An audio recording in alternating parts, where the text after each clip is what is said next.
All right, so let me tell you a couple really strange, bizarre things. I was working in my studio. I was getting divorced, and I had all kinds of art supplies. And this little orb came to visit me, and I realized it was Richard Carline. And then I called his wife, and she's like, "He's passed." And then on another instance, I was working on my American flag. It's on paper, and it's gessoed oil, and the acorn is gold because we're still a young country. And I wrote the Declaration of Independence on the back. And you know who visited me?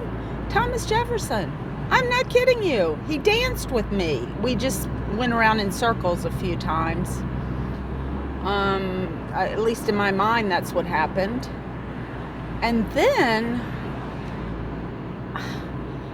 I'm not for sure what happened, but it seemed like Julian Lennon's father came. His name is John Lennon.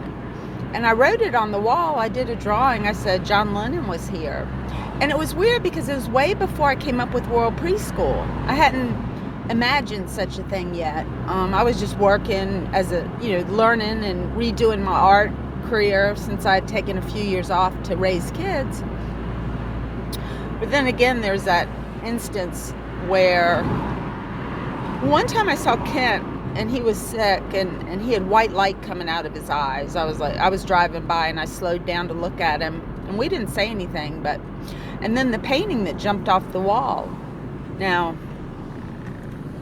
I had a brass hook, and I can't explain that. That's what made me read Aristotle's Metaphysics. I thought, well, back in the old days, before computers, maybe Aristotle had this experience.